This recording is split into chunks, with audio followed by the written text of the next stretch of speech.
Hello everyone, myself is Sagar. Welcome back to another video. We are solving SQL 15, the lead code. So far, we have solved 15 questions. Today, we'll be seeing the next set of questions. So that is average selling price. So let's open the question and see what it is. So it says that we have a table called as price and we have a columns as product ID, start date, end date, price. And what it says product ID, start date and end date is the primary key. That is a combination of these three columns will give as a primary key. For each row of the table indicates the price of the product. That is a price of the product ID that is indicated from the period start and end. Okay, there is start and end date, and for that duration of time, there is a price which is indicated for that particular product ID. Okay, for each product ID, there will be no two overlapping periods. That means for each product ID, we have a start date and end date that are not overlapping. Once the end date is ended, the next start date will start. That's what it means. Okay, now that means there is no intersection of this period for the same product ID. Okay, we have another table called as a unit sold, which has product ID, purchase date, and units. This table may contain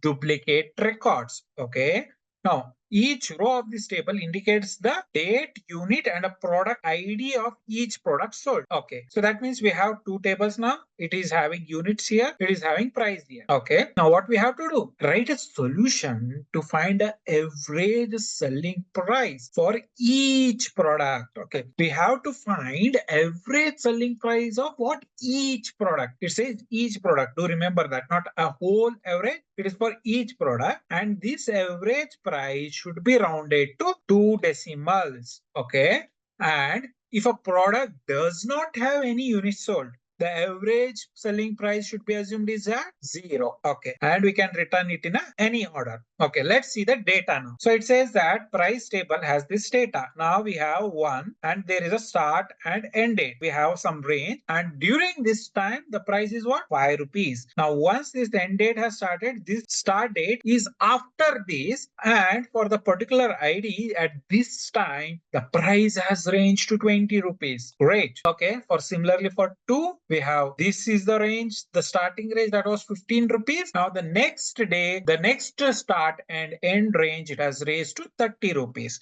Now we have units sold.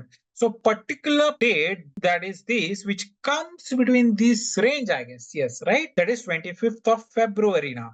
Whereas 100 units are sold. Whereas on during this date, we have 15 units sold. Whereas for 2, there is 200 and 300 units sold. Now what we need to find? We need to find the average selling price. So formula for this is what they have given here, right? Now let's not go into this. Let's take the table and let's go into the Excel, and then we see how we can solve this. Okay, let me copy this into Excel. Okay, and let's go and copy this into Excel. Now what we need an average of each sold, right? Average of each sold is nothing but what? Total sale divided by what? Total units. If you do total sale by total units, get that sale. Now to get the total sale is what? Total sale is equal to number of units into price of each unit. That's what, right? We have to do that. Now, to get this, what we have to know? We need to join this. On what case we can join here? Let's understand that. If we do, we see that product ID is a common column between these two tables. So we can use left join to join these two tables. But we have to consider one. It has said there is no overlap. So we have to always consider start and end range. If we don't consider that in our join condition, it is going to join this to this one time, again 1 and 1 another time. So at that time it will mess your code. So what we have to do on the join condition, we say product ID equal to product ID of both, and what we say start date and purchase date. I mean this purchase date, not start date. This purchase date should be what? This purchase date between this range, start and end date, between start date and end date. If we do this, now what it happens on this condition, now we can join. So let's join and see. Let's say this has P as a alias and this has a U as a alias. Now we join. Let's take product ID. Then from this table, let's take price. Let's take a price here and then let's take a units here. Now let's what do we'll say, let's say sales or total sales. What we do price into units, we get total sale divided by total units by grouping. Now let's first do based on this condition. Let's join. So one based on this range, if we consider these two based for this is the only record, right? Only one matching. So it will come 1 here and price at this time was 5 and the units at this time was 100. Now price at sales is nothing but price into units. So it will be 500. Let's not go to average still. Let's see the next record. Next is between this range coming is only this. So it will be again 1 and the price at this time was 20 and the unit sold was 15. So now it is 20 into 15. That will be, it comes around 300, I guess. Yeah. Now next. Now for this again we say how much is a price is 15 and units sold is 200. Now if we do this, it is 3000. Okay. Now next is this, right? Between this range, time is between this is add ID is 2. So it will come 2 here and how much number of price is 30 and the unit sold is 30. Now this is 900. Now what we do, we need for each ID are same, the product are same. So for each record we need means we have to do what? Group by of this. Now once we got this sale, group by of this means add total sale. Let's do sum of total sale divided by sum of units. If we do that, we get the average. So what I mean to say, add these two. Now this divided by this, we got average for this and add these two and these two and what we get average for this. That's what the question is required. Now how we can implement this in the SQL? I hope you understood the question. Let's go and solve this question. So what we say now, first let's do select. Let's do the join and say from table. First we'll do prices is the table and say it has left join. Next table is units sold and let's take it as alias is what? You on condition what I said, p dot product ID equal to u dot product ID and this elapsed time. It is coming from what? U. Alias is second table units. It is coming u dot purchase date is what? It should be between, right? It should be between first, that is p dot start date and p dot end date. Okay, p dot start date and p dot end date. This is what we have next. And also we are doing what? Group by of ID. That's the reason I said right here we are doing, once we get this we are going to do group by and we are going to get average sale, right? So what we can do, we'll do group by of p dot product ID.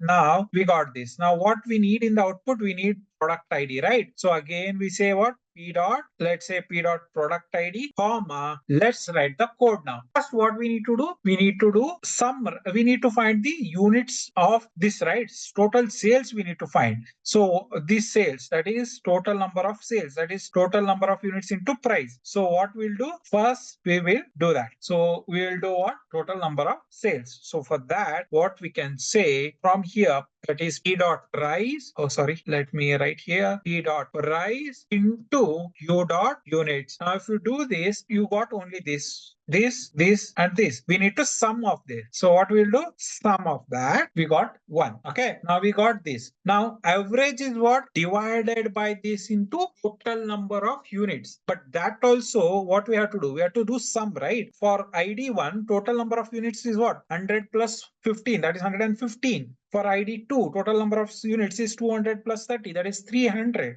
So what we have to do? Sum of u dot units. Sum of we'll do u dot units. That's what we do. Now we have one more requirement, that is round to 2. Whatever this is coming, we have to what? We have to round it. So what we'll do, round function. Now hold this comma, you got it. Now round into 2, but still it is not over. What it says, if average selling price is not there, if the product does not have any sold unit, it should be 0. So for that, what we use is null, right? Is null. So what is null is do?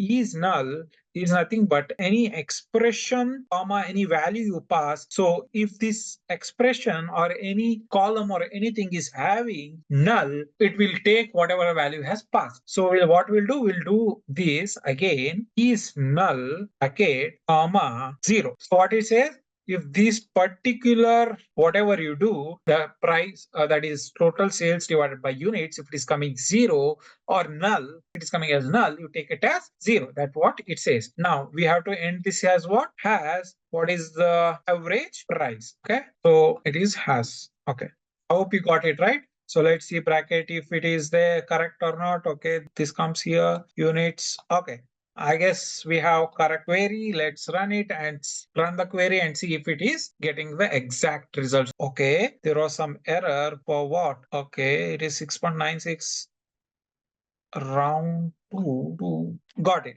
So what's happening is, since nowhere it is coming average, whenever you do this, right, there is no decimal here. So if we do that, so we are not getting any decimal, right? That's the reason it is not taking.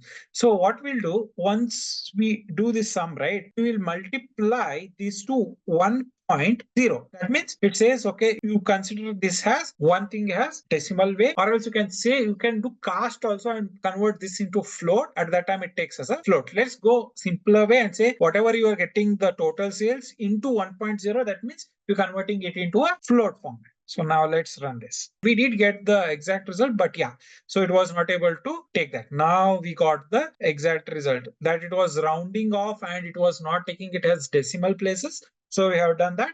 Now we can see all the test cases are accepted. Now we are able to run the code. I hope you understood this question. It is easy now. We are increasing the level.